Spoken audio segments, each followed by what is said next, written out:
Nedumangad LDF, Neyyattinkara LDF, Neyyattinkara 20, പിന്നെ UDF 12, BJP 5. ഇവിടെ എല്ലാം BJPക്ക്. തിരുവനന്തപുരം BJP 23 തിരുവനന്തപുരം BJP 23, പിന്നെ LDF 44, UDF 2 ഒക്കെ കടന്നിരിക്കുന്നു 13. വർക്കല എനിക്കൊരു സംശയം ഹങ്ങിലേക്ക് പോകുന്നുണ്ടോ? 45 LDF. Varkala LDF 8, UDF 5. Okay, വന്നിട്ടില്ല, അവിടെ ട്രെൻഡ് ആവുന്നേ ഉള്ളൂ. തിരുവനന്തപുരത്ത് നഗരപ്രദേശങ്ങളിൽ പ്രേക്ഷകർക്ക് വേണ്ടി തിരുവനന്തപുരത്തെ നഗരപ്രദേശങ്ങളിൽ LDFന്റെ വ്യക്തമായ മേൽക്കോയ്മ. ഓക്കെ, അടുത്ത കൊല്ലത്തേക്ക് പോകുന്നു. കൊല്ലം, ചന്ദ്രശേഖർ, കൊല്ലം പറയൂ. കൊല്ലത്ത് ഇതുപോലെ തന്നെ 5 മുനിസിപ്പാലിറ്റികളാണ്. കരുനാഗപ്പള്ളി, കൊല്ലം, അത് കോർപ്പറേഷൻ, കൊട്ടാരക്കര, പരവൂർ, പുനലൂർ, 5ഇടത്തും LDFന് തന്നെയാണ് മേൽക്കൈ ഉള്ളത്. ഓക്കെ ചന്ദ്രശേഖർ, അതൊന്നും കൂടി പറയാം. അതായത് നമ്മുടെ അനാലിസിസ് നമ്മൾ കണ്ടിരുന്നു, തിരുവനന്തപുരം, കൊല്ലം LDFന് അനുകൂലമാകുന്നു. എനിക്ക് തോന്നുന്നു ജെയിംസും ഓക്കെ അല്ല, ഞങ്ങളും കൂടി ആ അനുമാനം പറഞ്ഞിരുന്നു. ആ അനുമാനത്തിലേക്ക് പോകുന്നു തിരുവനന്തപുരം. അപ്പോൾ തിരുവനന്തപുരത്തെ എല്ലാ മുനിസിപ്പാലിറ്റികളിലും LDF ലീഡ്, കോർപ്പറേഷൻ ലീഡ്. കൊല്ലത്തെ എല്ലാ മുനിസിപ്പാലിറ്റിയിലും LDFന് ലീഡ്, കോർപ്പറേഷൻ ലീഡ്. ഇനി പത്തനംതിട്ട, ഇതാണ് വളരെ പ്രധാനപ്പെട്ട ഒരു സ്ഥലം. പത്തനംതിട്ട 2-2 എന്ന നിലയ്ക്ക് LDF UDF പങ്കിടുകയാണ്. അടൂര്, പന്തളം, പത്തനംതിട്ട, തിരുവല്ലയാണ് മുനിസിപ്പാലിറ്റികൾ. അടൂരും പന്തളവും LDFന് ലീഡ്. പത്തനംതിട്ടയിലെ ഉയർന്ന പോളിംഗ് നിലവാരം വെച്ച് അത് UDFന് മിക്കവാറും ഫേവറബിൾ ആകുമെന്ന് ഇന്നലെ ആനന്ദ് രാജുവിനെ സാക്ഷി നിർത്തി ഞാൻ സൂചിപ്പിക്കുകയുണ്ടായി. ഒരുപക്ഷെ അതിലേക്ക് വരുന്നു പത്തനംതിട്ട. അടുത്ത ജില്ല ഗ്രാമപഞ്ചായത്തല്ല, നമ്മൾ നഗര പോയി. ഇത് ഇലക്ഷൻ കമ്മീഷന്റെ സൈറ്റാണ്. ആലപ്പുഴ പറഞ്ഞോളൂ. ആലപ്പുഴ, ചെങ്ങന്നൂർ, ചേർത്തല, ഹരിപ്പാട്, കായംകുളം, മാവേലിക്കര. അതിൽ കായംകുളത്തും മാവേലിക്കരയിലുമാണ് LDF മുന്നിട്ട് നിൽക്കുന്നത്. ചെങ്ങന്നൂരിൽ മറ്റുള്ളവർ മുന്നിട്ട് നിൽക്കുന്നു എന്നാണ്. അത് ആരാണെന്ന് അറിയേണ്ടതുണ്ട്. ആലപ്പുഴ, ചേർത്തല, ഹരിപ്പാട് മുനിസിപ്പാലിറ്റികളിൽ UDF ആണ് മുന്നിട്ട് നിൽക്കുന്നത് ഇപ്പോഴുള്ള നിലയനുസരിച്ച്. ആലപ്പുഴയിലും മാവേലിക്കരയിലും ഒഴിച്ച് ആലപ്പുഴയിലെ മറ്റ് മുനിസിപ്പാലിറ്റികളിലെല്ലാം UDF ലീഡ് ചെയ്യുന്നു. അല്ല, കായംകുളവും മാവേലിക്കരയും അതൊക്കെ നേരത്തെ ലീഡാണ്. ഒരുപക്ഷെ 7-8 മാത്രമാണ്. ഒരുപക്ഷെ ഇത് പറയാൻ പറ്റില്ല. പക്ഷെ എങ്കിൽ പോലും SNDP BJP സഖ്യം എന്ന് പറഞ്ഞുണ്ടല്ലോ, അത് UDFന് ആലപ്പുഴയിൽ ഗുണം ചെയ്തിട്ടുണ്ടോ? ആലപ്പുഴയിൽ ഗുണം ചെയ്തിട്ടുണ്ട്. ഒരുപക്ഷെ പത്തനംതിട്ടയിൽ ഗുണം ചെയ്യാൻ സാധ്യതയുണ്ട്. ഓക്കെ, കോട്ടയം, ഇത് വളരെ പ്രധാനപ്പെട്ട ഇത് ഇവിടെയും ഈ SNDP ഫാക്ടർ നമ്മൾ മുന്നിൽ കണ്ടിരുന്നതാണ്. ഈ SNDP ഫാക്ടർ ഉള്ള സ്ഥലത്ത് ചങ്ങനാശ്ശേരിയിൽ UDF ലീഡ് ചെയ്യുന്നു, ഈരാറ്റുപേട്ട UDF ലീഡ് ചെയ്യുന്നു, ഏറ്റുമാനൂർ UDF ലീഡ് ചെയ്യുന്നു, കോട്ടയത്ത് UDF ലീഡ് ചെയ്യുന്നു, പാല UDF ലീഡ് ചെയ്യുന്നു, വൈക്കത്ത് ഒരു സീറ്റിന്റെ വ്യത്യാസം മാത്രം, 7-6. കോട്ടയത്ത് ആനന്ദ് രാജു, കേരള കോൺഗ്രസ് പിടിച്ചു നിന്നു. ഓക്കെ, ഇടുക്കിയിൽ 2 സ്ഥലങ്ങളിലും UDF ലീഡ് ചെയ്യുന്നു. ഒരു ഫാക്ടറാണ്. ഒരുപക്ഷെ കേരള കോൺഗ്രസ് ബെൽറ്റിൽ കേരള കോൺഗ്രസ് ബെൽറ്റ് അല്ല, SNDP ബെൽറ്റ്. അതാണ് കൂടുതൽ പറയുന്നത്. BJP SNDP, അതായത് വോട്ടിംഗ് പെർസെന്റേജിൽ വന്ന, ഇവിടെ നമ്മൾ കൂലങ്കഷമായി ചർച്ച ചെയ്തൊരു പോയിന്റ് ആയിരുന്നത്.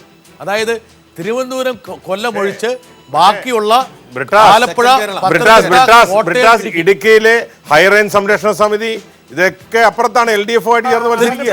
ഇക്കാര്യത്തിലെ ആനന്ദ് രാജുവിനോട് ഞാൻ 100% യോജിക്കുകയാണ്. കോട്ടയം, ഇടുക്കി സ്ട്രോങ് ആയിട്ട് പിടിച്ചു നിർത്തിയതിലൂടെ കേരള കോൺഗ്രസ് ഇതിന് വളരെ ശക്തമായിട്ടുള്ളൊരു മുന്നേറ്റം ഉണ്ടായിരിക്കുക. അത് SNDP ഫാക്ടർ എന്ന് പറഞ്ഞിട്ട് കാര്യമില്ല. അപ്പോൾ ഹൈറേഞ്ച് സമിതി കഴിഞ്ഞ ലോക്സഭാ തെരഞ്ഞെടുപ്പില് ഇടതുപക്ഷം ജയിച്ച സ്ഥലമാണ്. അല്ല, അത് ബ്രിട്ടാസ് അംഗീകരിക്കണം. അംഗീകരിച്ചേ പറ്റൂ. അംഗീകരിക്കാതിരുന്നാൽ പ്രശ്നമാണ്. ബ്രിട്ടാസ് അംഗീകരിക്കുന്നതിൽ ഒരു പ്രത്യേകതയുണ്ട്.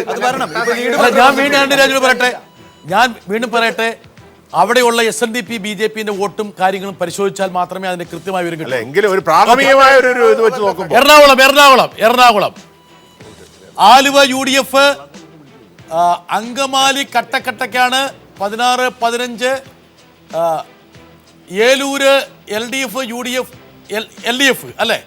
Eloor LDF. Okay, Angamaly LDF ആണ് കേട്ടോ, ക്ഷമിക്കണം.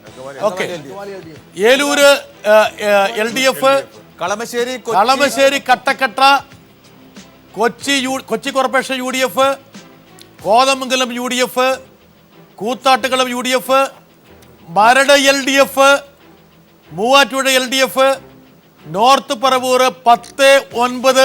ഇവിടെ എല്ലാം BJPക്ക് 1, 2, 3 സീറ്റുകൾ കണക്കിലുണ്ട്. Perumbavoor LDF, Piravom UDF, Thrikkakara UDF, Tripunithura LDF. ഇതാണ് BJP ആണ് രണ്ടാം കക്ഷി. BJP രണ്ടാം കക്ഷിയാണ്. അതെ. ഓക്കെ, അടുത്ത് തൃശ്ശൂര്. തൃശ്ശൂർ മുനിസിപ്പാലിറ്റികള്, തൃശ്ശൂർ കോർപ്പറേഷൻ ഒഴിച്ചു നോക്കിയാൽ ചാലക്കുടിയും ഗുരുവായൂരും ഇരിങ്ങാലക്കുടിയും UDF-നൊപ്പം. അല്ല, ചാലക്കുടി കട്ടക്കട്ട UDF 13, LDF 13, BJP 1. ഇവിടെ UDF-നെ മാർക്ക് ചെയ്തില്ല. ബാക്കി ചാലക്കുടി അല്ല, ചാലക്കുടി LDF, ഗുരുവായൂര് 15-13, ഇരിഞ്ഞാലക്കുട 11-11, കൊടുങ്ങല്ലൂർ LDF-ന്റെ ആധിപത്യം 15, UDF 4 മാത്രം. കുന്നംകുളം LDF 14-7. തൃശ്ശൂർ കോർപ്പറേഷനിൽ LDF 16, UDF 12, BJP 6, മറ്റുള്ളവർ 5. ഒരു കാര്യം ചോദിച്ചു പറയൂ. ഈ BJP കേരളത്തിൽ അവകാശപ്പെട്ട മുനിസിപ്പാലിറ്റികൾ പിടിക്കുന്ന കൂട്ടത്തിൽ 2 മുനിസിപ്പാലിറ്റിയാണ്. ശോഭ ചേച്ചി ഞാനും ഒരേ നാട്ടുകാരാണല്ലോ. 2 മുനിസിപ്പാലിറ്റിയാണ്, കൊടുങ്ങല്ലൂരും കുന്നംകുളവും. കൊടുങ്ങല്ലൂർ തൃശ്ശൂർ ജില്ലയിലെ 2 മുനിസിപ്പാലിറ്റികൾ, കൊടുങ്ങല്ലൂരും കുന്നംകുളവും. കൊടുങ്ങല്ലൂർ പിടിക്കാൻ വേണ്ടി നടത്തിയ പരിശ്രമങ്ങൾ അതിഭീകരമാണ്. അല്ല, ഞാൻ പറഞ്ഞത് തൃശ്ശൂർ ജില്ലയിലാണ്. പാലക്കാട് അല്ല, പാലക്കാട്ടേക്കല്ല, ഞാൻ തൃശ്ശൂരാ പറഞ്ഞത്. മുനിസിപ്പാലിറ്റി പിടിക്കാൻ തീരുമാനിച്ചാൽ അത് അതികഠിനമാണ്.